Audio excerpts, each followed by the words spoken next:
नमस्कार, आपका स्वागत है हमारे खास कार्यक्रम हरियाणा डायरी में। मैं हूं आपके साथ राजश्री थवाईत और इस कार्यक्रम का एक ही उद्देश्य है कि आप तक हरियाणा के हर उस विकास की जानकारी पहुंचाई जाए जो मुख्यमंत्री मनोहर लाल के नेतृत्व में लगातार की जा रही है। तो बने रहिए हमारे साथ और देखते रहिए हमारा खास कार्यक्रम हरियाणा डायरी।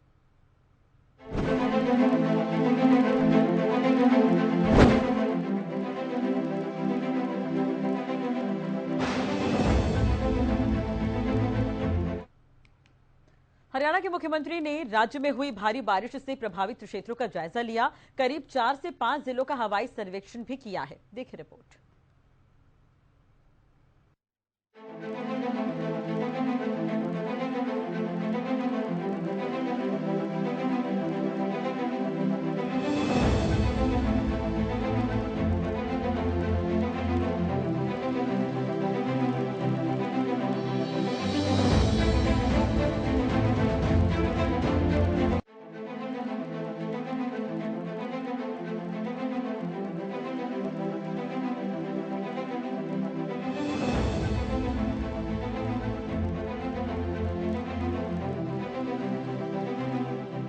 पहाड़ों पर तबाही मचाने के बाद भारी बारिश और नदियों का पानी अब मैदानी क्षेत्र में आफत मचा रहा है। यमुनानगर के हथिनीकुंड बैराज से लगातार पानी छोड़े जाने से यमुना नदी का जलस्तर भी खतरे के निशान के ऊपर बना हुआ है। यमुना का पानी प्रदेश के 3 और जिलों सोनीपत, फरीदाबाद और पलवल में घुस चुका है। अब हरियाणा के 10 जिले बाढ़ से प्रभावित हैं। पंचकूला, यमुनानगर, अंबाला, करनाल, कैथल, कुरुक्षेत्र और पानीपत बाढ़ की चपेट में पहले से ही आए हुए हैं। ऐसे में हरियाणा की मनोहर सरकार भी शुरुआत से ही इसे लेकर काफी गंभीर दिख रही है। हालातों से निपटने के लिए पहले से ही सरकारी स्तर पर तैयारियां की गई थी और अभी भी लगातार मुख्यमंत्री मनोहर लाल अधिकारियों को जरूरी दिशा निर्देश दे रहे हैं और इसके साथ ही खुद भी जमीनी हकीकत से रूबरू हो रहे हैं। इसी कड़ी में मुख्यमंत्री मनोहर लाल ने राज्य में हुई भारी बारिश से प्रभावित क्षेत्रों का बुधवार को जायजा लिया। बाढ़ से प्रभावित हुए 4 से 5 जिलों का हवाई सर्वेक्षण मुख्यमंत्री मनोहर लाल ने किया। इसके बाद उन्होंने अंबाला में जिला प्रशासन के अधिकारियों के साथ बैठक की और जिले में बाढ़ राहत कार्यों की समीक्षा की। वहीं एयरफोर्स स्टेशन का जायजा लिया। इसके साथ ही अधिकारियों को जरूरी दिशा निर्देश भी दिए गए। सीएम मनोहर लाल ने कहा कि सबसे अधिक नुकसान अंबाला में हुआ है। मुख्यमंत्री मनोहर लाल ने बारिश से प्रभावित इलाकों का हवाई सर्वेक्षण किया। उन्होंने कहा कि बारिश की वजह से प्रभावित लोगों तक राहत पहुंचाने का काम जारी है। मुख्यमंत्री ने प्रभावित जिलों के अधिकारियों को तुरंत आम लोगों की समस्या के निराकरण के निर्देश दिए। सीएम मनोहर लाल ने कहा कि औसत से अधिक बारिश की वजह से हरियाणा के कुछ जिलों में नुकसान हुआ है। कुरुक्षेत्र के ग्रामीण इलाके में और अंबाला शहर के इलाके में सबसे ज्यादा नुकसान हुआ है। यमुनानगर, कैथल और पंचकूला तक के इलाकों में लोग बारिश की वजह से परेशान हो रहे हैं।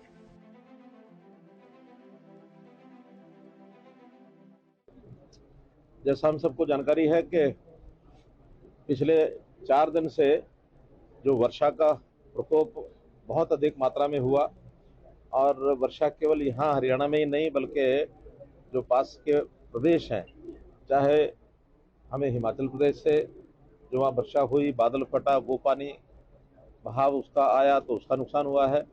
उत्तराखंड का भी जो पानी है वो भी यमुना के माध्यम से काफ़ी लेवल यमुना का ऊंचा हो गया था। पंजाब से भी चाहे वो भाखड़ा नरवाना का जो नहर है या फिर एसवाइएल उसके पानी का ओवरफ्लो है, तो ऐसे सब तरह के पानी की जो मार है वो हरियाणा के कुछ जिलों में पड़ी है और सबसे ज़्यादा अगर उसका नुकसान होता दिख रहा है मुझे वो अंबाला ज़िले में है। अंबाला ज़िले में कई गांव तो बहुत ज़्यादा प्रभावित हुए हैं और संयोग से यहाँ नदियाँ नाले भी काफ़ी हैं। यहाँ मारकंडा का भी असर है, यहाँ टांगरी का भी असर है, यहाँ घग्गर का भी असर है और यहाँ SYL का असर भी है, यहाँ भाखड़ा और जो नरवाना नहर है उसका भी असर है। वैसे सबका असर होने के बाद पानी का ओवरफ्लो भी हुआ है। लगभग 40 गांव ऐसे हैं जहां पानी का प्रभाव ये गया है। कहीं 2 फुट होगा तो कहीं 8 फुट होगा, लेकिन घरों में भी पानी घुसा है। इवैक्यूएशन का काम भी हमने किया और जहां जहां जो सहायता पहुंचाने की बात है वो लगातार हमने की है।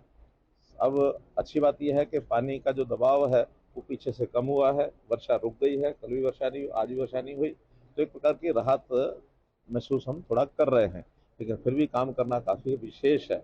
आज मैं अभी एरियल सर्वे करके आया हूँ, जिसमें पानीपत जिले के कुछ गांव, करनाल जिले के इंद्री के आसपास के गांव और लाडवा से लेकर के और पूरा पेहवा तक, झांसा वगैरह, शाहबाद, इस एरिया में गांव अगर सबसे ज़्यादा प्रभावित हुए तो कुरुक्षेत्र जिले के हुए हैं। उसके बाद फिर अम्बाला जिले में भी जो हमारे हाईवे के साथ, नेशनल हाईवे के साथ जो बेल्ट है, नग्गल और अम्बाला शहर के गांव, जितना भी उस समय में संभव हो पाया वो सब जगह हो गया हो। लेकिन ये नहीं कि इसके बाद और जगह पर नुकसान नहीं है। नुकसान यमुना जिले में भी हुआ कुछ जगह, कैथल और कैथल जिले में भी कुछ नुकसान है, पंचकुला का भी नुकसान है। मुख्यमंत्री मनोहर लाल ने कहा कि राहत की बात यह है कि अब पानी धीरे धीरे आगे बढ़ रहा है। ऐसे में जींद, फतेहाबाद, फरीदाबाद, पलवल और सिरसा जिलों को अलर्ट मोड पर रखा गया है। जहां जरूरत है वहां एनडीआरएफ, आर्मी की टीम लगाई गई है। आगे भी सावधानी बरतने के लिए हमने कई जिले, जो ऐसे पानी जहां अब आगे बढ़ रहा है, पानी की जो गति है वो यहाँ थोड़ा कम होना शुरू हुआ तो अगले स्थानों पर थोड़ा पानी बढ़ रहा है। जैसे जींद जिले का नरवाना क्षेत्र है, फतेहाबाद जिला है, सिरसा जिला है, या सोनीपत जिला है, फरीदाबाद, पलवल, जहाँ से यमुना नदी निकलेगी, तो ऐसे सब स्थानों पर हमारे एडमिनिस्ट्रेशन के लोग सब अलर्ट हैं और मुस्तैदी से काम कर रहे हैं। जहाँ हमको एनडीआरएफ की आवश्यकता पड़ी है तो एनडीआरएफ को हमने बुलाया है, जहाँ आर्मी को आवश्यकता पड़ी है आर्मी को भी हमने बुलाया है, और राहत कार्य जितने भी ज़्यादा ज़्यादा संभव हो सकते हैं वो सब हमने किए हैं। कहीं किसी प्रकार की कोई कमी नहीं आई है। मुख्यमंत्री मनोहर लाल ने बताया कि अब तक 10 लोगों के मारे जाने की पुष्टि हुई है। इसके अलावा पशुधन और मकानों पर भी बारिश और पानी का अधिक प्रभाव हुआ है। सभी जिला उपायुक्तों को बारिश की वजह से हुए नुकसान का असेसमेंट कर रिपोर्ट भेजने को कहा गया है। मृतकों के लिए मुख्यमंत्री मनोहर लाल ने 4 लाख रुपए के मुआवजे की घोषणा की। इसके अलावा जिन मकानों को नुकसान पहुंचा है उनको डिजास्टर रिलीफ फंड या डॉक्टर अंबेडकर आवास नवीनीकरण योजना के तहत सहायता दी जाएगी। उन्होंने कहा कि नाव के साथ साथ एयरफोर्स के हेलीकॉप्टर से भी गांव-गांव तक भोजन पहुंचाया जाएगा। आम नागरिकों तक भोजन, पानी और पशुओं के लिए चारा मुहैया करवाया जा रहा है। जहाँ तक राहत का विषय है तो जो लाइफ लॉस हुआ है अभी तक 10 के लगभग ही हमको जानकारियाँ मिली हैं, लेकिन ये बढ़ भी सकती हैं क्योंकि अभी सब जगह की जानकारी नहीं मिली है। 2 लोग तो ऐसे हैं जो अभी उनको हम कह नहीं सकते कि क्या उनकी स्थिति है, क्योंकि वो लापता हैं। एक के बारे में पता लगा कि वो नहर के अंदर उसको एक प्रकार से गिर गया और वो बाद में मिला नहीं है, तो वो सारी जानकारियाँ मिलेंगी। और इसी प्रकार से पशुओं का भी काफ़ी नुकसान हुआ है, जो पशु भी मरे हैं। मकानों का एक प्रकार से नुकसान ये भी असेसमेंट होगी। डिप्टी कमिश्नर्स को हमने हिदायत कर दी है कि सब जगह का जो लॉस है, चाहे लाइफ लॉस है और चाहे अन्य किस प्रकार का नुकसान है, उसका असेसमेंट बहुत जल्दी वो कराना शुरू करेंगे, उसकी हमको जानकारी देंगे। जहाँ तक लाइफ लॉस का विषय है, हमने तय किया कि 4 लाख रुपए प्रति व्यक्ति उसको सहायता ये दी जाएगी। और जहाँ तक मकानों का विषय है, उन मकानों के लिए जो मुरम्मत का पैसा हमारा 80,000 रुपया होता है डॉक्टर अम्बेडकर मकान नवीनीकरण का, वो जो तो गरीब परिवार है उसमें मिलेगा, जो अन्य परिवार हैं उनको अलग से डिजास्टर का जो हमारा फंड है, क्या उसको क्या बोलते हैं, disaster fund, disaster management fund, उसमें से उनको दिया जाएगा। और अन्य प्रकार के जितने भी लॉस जो असेसमेंट हो जाएगी पशुओं आदि की, वो सारी भी जानकारी उसके बाद जैसे पता लगेगा हम जानकारी देंगे। वर्तमान व्यवस्था में भोजन के पैकेट सबको पहुँचाए जा रहे हैं। पानी की जहां आवश्यकता है वहां पानी के टैंकर पहुंचाए जा रहे हैं। पशुओं के लिए चारा जहां जहां जिले स्वयं अपना कर पाएंगे वो खरीद करके उन गाँव में चारा भेजेंगे। अगर अपने जिले में व्यवस्था नहीं होगी तो दूसरे जिलों से भी चारा खरीद करके यहाँ भेजा जाएगा ताकि पशुओं को भी समय पर चारा मिल सके। भोजन पैकेट पहुंचाने के लिए हमारे पास वैसे तो नाव पर्याप्त है, लेकिन जहाँ कुछ स्थानों पर नाव की जो कमी है वहाँ एयरफोर्स के हेलीकॉप्टर्स इसका प्रबंध भी हमने किया है ताकि एयरफोर्स हेलीकॉप्टर के माध्यम से भी अगर भोजन पहुंचाने की आवश्यकता होगी तो वो सहायता भी आज से चालू हो जाएगी। इसके अलावा मुख्यमंत्री मनोहर लाल ने ये भी बताया कि मानसून को लेकर तैयारियां पूरी थी। सामान्य बरसात को लेकर हर तरह से सरकार की तरफ से तैयारियां की गई थी, लेकिन ये निकासी व्यवस्था की असफलता नहीं है, बल्कि पहाड़ों से जो पानी आया जिस कारण नदियां नहरें ओवरफ्लो हो गई। और इसके अलावा मौसम विभाग की जानकारी के आधार पर मुख्यमंत्री मनोहर लाल ने बताया कि पश्चिमी विक्षोभ और मानसून के कारण ये स्थिति पैदा हुई।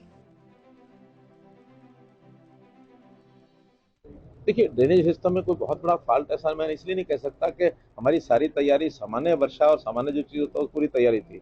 अकस्मात इतना पानी आएगा ये कोई ड्रेनेज व्यवस्था का फेल्योर नहीं है, सब चीजें तो आखिर मिल गई। एक एरिया जब अब होके आया हूँ मैं, ये जनसुई और इसके आसपास का जो एरिया है वहाँ 3-3, 4-4 जो फ्लो हैं एक साथ मिल गए, ओवरफ्लो कर गए हैं। अब ओवरफ्लो किए हैं तो इसमें से कोई व्यवस्था खराब थी ऐसा नहीं, लेकिन पानी की मात्रा ही इतनी थी, वहाँ घग्गर का पानी भी ओवरफ्लो कर गया, वहाँ एसवाइल का पानी ओवरफ्लो कर गया, वहाँ नरवाना भाखड़ा का ओवरफ्लो कर गया। जब सब चीजों का पानी ओवरफ्लो होगा तो पानी तो नेचुरल फिर बहाव जिसको मिलेगा उधर ही जाएगा, वो रुक नहीं सकता है।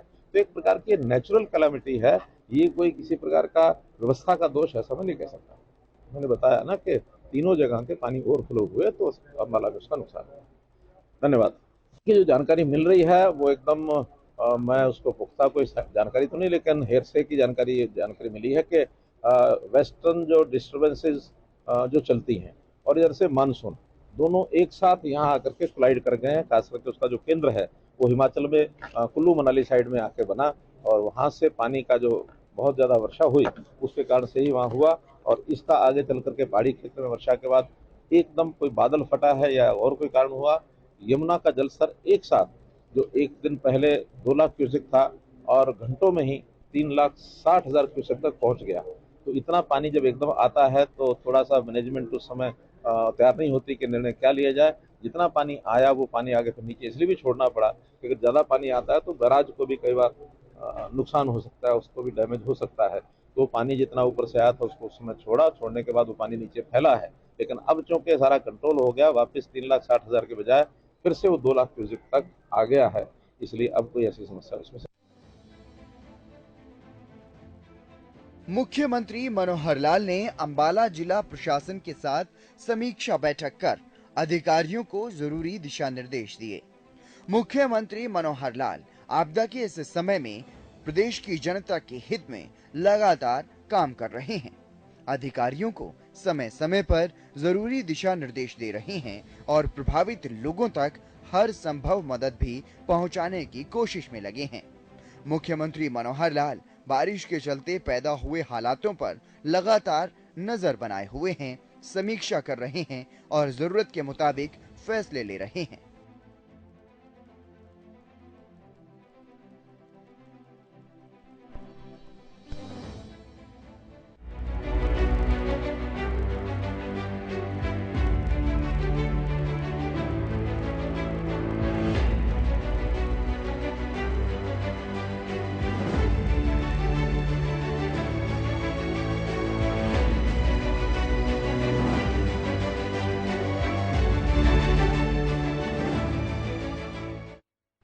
मनोहर सरकार के नेतृत्व में हरियाणा पुलिस नित नए मुकाम हासिल कर रही है। हरियाणा पुलिस ने एक और मुकाम हासिल किया है, इस रिपोर्ट के जरिए आपको बताते हैं।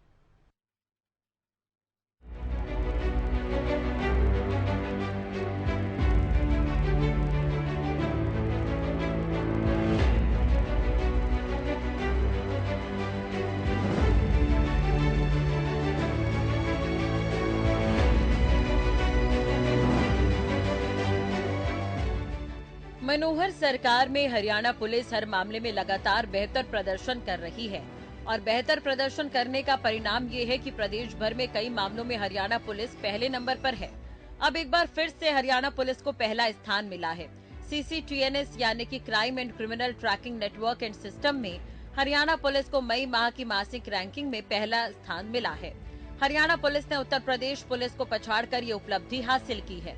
हरियाणा पुलिस फरवरी व मार्च में भी 2 माह लगातार रैंकिंग में पहले स्थान पर रह चुकी है। राष्ट्रीय अपराध रिकॉर्ड ब्यूरो द्वारा निर्धारित मापदंडों में 98.24% से ज्यादा अंक हासिल किए हैं।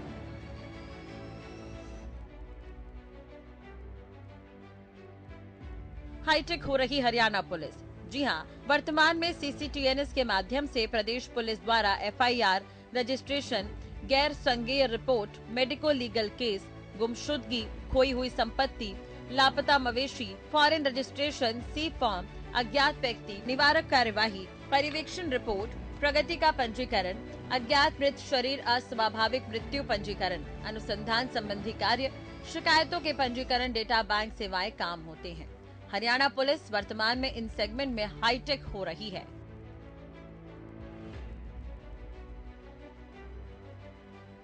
हरियाणा के मुख्यमंत्री मनोहर लाल के मार्गदर्शन में हरियाणा पुलिस बेहतर प्रदर्शन कर रही है। देश में बेहतर काम करने वाली यूपी पुलिस, दिल्ली, मध्य प्रदेश और पंजाब की पुलिस को पछाड़ते हुए हरियाणा पुलिस ने ये मुकाम हासिल किया है। जारी की गई रैंकिंग में हरियाणा को मिले 98.24 अंक। 98.24 अंक प्राप्त कर प्रथम स्थान पर हरियाणा पुलिस। यूपी को मिले 98.01% अंक। दूसरे स्थान पर रहा उत्तर प्रदेश। तीसरे स्थान पर रही दिल्ली पुलिस, मिले 94.15% अंक। चौथे स्थान पर मध्य प्रदेश को मिले 94.07%, तो 93.61% अंक के साथ पांचवें स्थान पर पंजाब। प्रदेश के सभी थानों में 100% इंटरनेट की कनेक्टिविटी दी जा चुकी है। इसके अतिरिक्त ICGS इंटीग्रेशन का काम भी प्रदेश पुलिस द्वारा पूर्ण किया जा चुका है। वर्तमान में 100% CCTNS द्वारा निर्मित FIR न्यायालयों में प्रस्तुत की जा रही है। इसके अलावा गैंगस्टर हो या सामान्य अपराधी, सभी पर लगाम लगाने के लिए हरियाणा पुलिस बेहतर काम कर रही है। प्रदेश में नेशनल साइबर हेल्पलाइन 1930 का स्कोर प्रगति डैशबोर्ड में 98.7% रहा है। तो वहीं जरूरतमंद लोग जो डायल 112 पर कॉल पुलिस से मदद मांगते हैं, इस मामले में प्रदेश की पुलिस शानदार काम कर रही है। प्रदेश के मुख्यमंत्री मनोहर लाल ने हाल ही में 112 के लाभार्थियों से भी चर्चा की थी। इस मौके पर सीएम ने बताया था कि किस तरह प्रदेश की पुलिस डायल 112 के माध्यम से तुरंत करीब 8.5 मिनट में घटना स्थल पर पहुंचकर काम करती है। भाइयों बहनों, हम सब जागरूक नागरिक हैं और आज जिस प्रकार की सेवाएं ये तंत्र के द्वारा, शासन के द्वारा दी जाने लगी हैं, उसमें टेक्नोलॉजी का बहुत बड़ा उपयोग है। एक समय होता था जब भी कभी कोई हम संकट का सामना करना पड़ता था तो हम पुलिस को बुलाने के लिए अथवा एम्बुलेंस बुलाने के लिए, किसी प्रकार की सहायता के लिए हमको घंटों घंटे लग जाते थे और कभी कभी तो दूर दराज गाँव में दिन भी बीत जाता था, तब जाकर के कहीं पुलिस की मदद मिलती थी। लेकिन अब टेक्नोलॉजी इतनी आगे बढ़ गई है कि हमको एक नंबर दिया गया है 112, और इस 112 पर हम डायल करते हैं तो सीधा वो एक केंद्रीय व्यवस्था के अंतर्गत जाके हमारी कॉल पहुंचती है और फिर जिस भी प्रकार का संकट हो उसको दूर करने के लिए हमें सहायता दी जाती है। चाहे वो फायर ब्रिगेड की सहायता हो, हमें मेडिकल हेल्प की आवश्यकता हो, पुलिस सहायता की आवश्यकता हो, ऑन द स्पॉट मदद करने के लिए कोई ना कोई गाड़ी हमारे पास तुरंत पहुंचती है। अब ये जो आपातकालीन सहायता है, हरियाणा के नागरिकों को संकट में से बाहर करने के लिए हमने इसको 12 जुलाई 2021 को ये प्रणाली जो है इसका शुभारंभ किया था। हम जानते हैं कि इससे पहले अलग अलग ऐसी इमरजेंसी सेवाओं के लिए अलग अलग नंबर होते थे, लेकिन देश के प्रधानमंत्री श्री नरेंद्र मोदी जी ने ऐसा एक आह्वान किया था कि एक देश एक आपातकालीन ये व्यवस्था, ये एक सिस्टम ये शुरू होना चाहिए और उनके ही आह्वान पर अब पूरा देश 112 नंबर के साथ जोड़ दिया गया है। इससे पहले चाहे वो पुलिस कंट्रोल रूम के लिए 100 नंबर होता था, अग्निशमन सेवा के लिए 101 नंबर होता था, एम्बुलेंस सेवा के लिए 108 नंबर था, ट्रैफिक हेल्पलाइन के लिए 1073 नंबर था, महिला हेल्पलाइन के लिए 1091 नंबर था, साइबर हेल्पलाइन के 1930 नंबर था।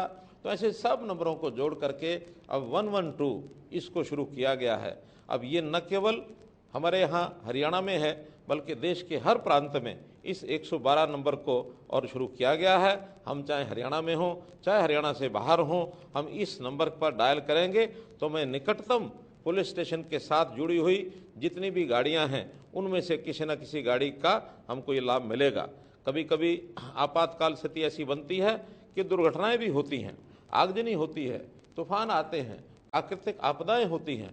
तो ऐसी आपदाओं के समय कई बार स्वास्थ्य संबंधी भी कई बार शरीर के साथ कोई कठिनाई हो जाती है, तो ऐसे समय पर हम इसका लाभ उठाते हैं। अभी तक जुलाई 2021 से हमने जो विश्लेषण कराया है तो इसमें लगभग 1 करोड़ लोगों ने इस कॉल को करने के लिए और अपना प्रयत्न किया। उसमें से बहुत सी कॉल्स की आवश्यकता गाड़ी भेजने की रही और बहुत सी कॉल्स का निपटारा केवल टेलीफोन पर भी हो जाता रहा है। तो अभी तक जिनको इस सेवा का लाभ उठाने का मौका मिला है, कोई ना कोई सहायता तुरंत अकस्मात उसके स्थान पर पहुंची है, तो ऐसे 15,13,000 लोगों को इस आपातकालीन सेवा का और ये लाभ मिला है। प्रारंभ में जब व्यवस्था शुरू हुई थी अगस्त 2021 में, इसका जो एवरेज टाइम था किसी भी गाड़ी को पहुंचने का शहर में अथवा गांव में 16 मिनट और 14 सेकंड का ये समय था, जो घट करके हमारी जो सारी टीम है उसने अपनी फुर्ती चुस्ती और अपनी तत्परता दिखाते हुए सब चीज़ों में सुधार करते हुए अब ये जो एवरेज टाइम है 8 मिनट 12 सेकंड का हो गया है। यानी हम कहीं भी किसी भी दूर दराज के हरियाणा के कोने में होंगे तो हमारी 112 की सेवा, उसमें किसी प्रकार की सहायता हमको लगभग 8.5 मिनट में तुरंत उपलब्ध होगी। ये एक ऐसी सुरक्षा प्रणाली है कि सबको इसका जो लाभ है ये तुरंत मिलता है। हमने शासन में आने के बाद एक प्रकार का एक संकल्प लिया था कि आम आदमी की जो आवश्यकताएं होती हैं उन आवश्यकताओं में शिक्षा है, स्वास्थ्य है, सुरक्षा है, स्वाभिमान है, स्वावलंबन है, तो ये सब चीज़ें हमने 5S के रूप में जोड़ी थी।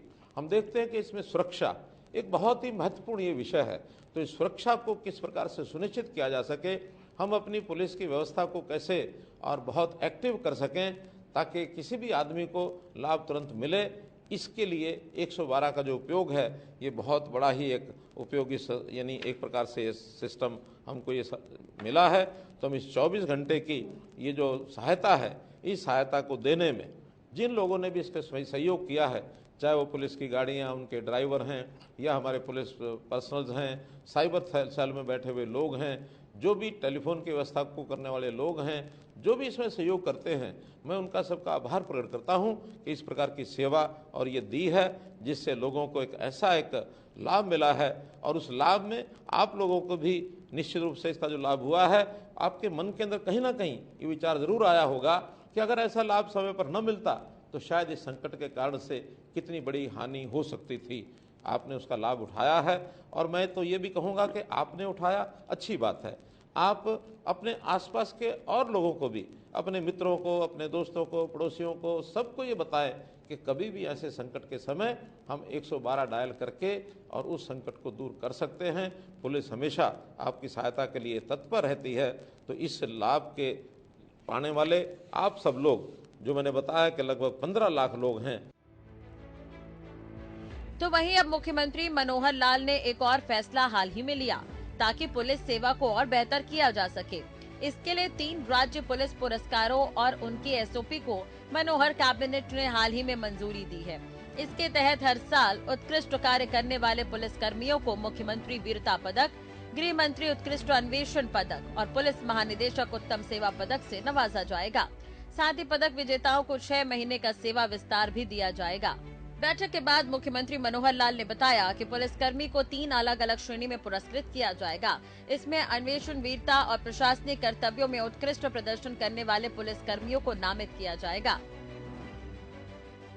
पुलिस की ओर से प्रस्तुत किया गया कि 3 तरह के प्राइज, वैसे तो पहले से उसकी घोषणा की जा चुकी है लेकिन विधिवत कैबिनेट में आज उसका फैसला किया है कि 3 तरह के जो प्राइज है, एक तो वीरता पदक और एक उत्कृष्ट अन्वेषण पदक, उत्तम सेवा पदक, और जिसको मुख्यमंत्री की ओर से वीरता पदक, गृह मंत्री की ओर से उत्कृष्ट अन्वेषण पदक और डीजीपी साहब की ओर से उत्तम सेवा पदक, ये सब पदक 1 से 10 संख्या इनकी रहेगी। जितनी जितनी संख्या उस वर्ष में ऐसे जो लोग होंगे, जो कर्मचारी होंगे और अधिकारी भी होंगे, तो जिनको इस श्रेणी में एक कमेटी रिकमेंड करेगी, उनको सबको पदक दिए जाएंगे। वो 1 से लेकर 10 तक संख्या रहेगी और इनको सबको 6 महीने की उनकी सेवा का विस्तार भी दिया जाएगा, यानी सेवा की एक्सटेंशन भी उनको रिटायरमेंट के समय दी जाएगी। मुख्यमंत्री वीरता पदक और गृह मंत्री उत्कृष्ट अन्वेषण पदक के विजेताओं को क्रमशः 2 लाख रुपए और 1 लाख रुपए का नगद पुरस्कार दिया जाएगा। इसके अलावा मुख्यमंत्री और गृह मंत्री द्वारा हस्ताक्षरित प्रमाण पत्र भी मिलेगा। पदक विजेता ग्रुप बी और सी के पुलिसकर्मियों को सेवा में 6 महीने का विस्तार भी दिया जाएगा, बशर्ते वे सेवा में किसी अन्य विस्तार का लाभ न ले रहे हों। पदक विजेताओं के नाम राज्य के राजपत्र में भी प्रकाशित किए जाएंगे। इसके अलावा पुलिस महानिदेशक उत्तम सेवा पदक से सम्मानित होने वाले कर्मियों को डीजीपी का हस्ताक्षरित प्रमाण पत्र व स्क्रॉल समेत पदक और 50,000 रुपए मिलेंगे। एसओपी में पात्रता मानदंड, चयन समिति, समय सीमा, पदक वापस लेने, पदक का विवरण आदि समेत कई प्रावधान किए गए हैं। प्रत्येक श्रेणी में पदकों की संख्या अधिकतम 10 होगी, यानी कि अधिकतम 30 पुलिसकर्मियों को पुरस्कृत किया जा सकेगा। भ्रष्टाचार व अन्य मामले में फंसने पर पदक वापस लेने की स्थिति में सेवा विस्तार का लाभ नहीं मिलेगा, लेकिन नगद पुरस्कार वापस नहीं लिया जाएगा। इस तरह से हरियाणा की मनोहर सरकार में जहां नागरिकों की सुरक्षा सुनिश्चित हुई, तो वहीं हरियाणा पुलिस भी चुस्त दुरुस्त हुई है और इसलिए हरियाणा पुलिस नित नए मुकाम हासिल कर रही है।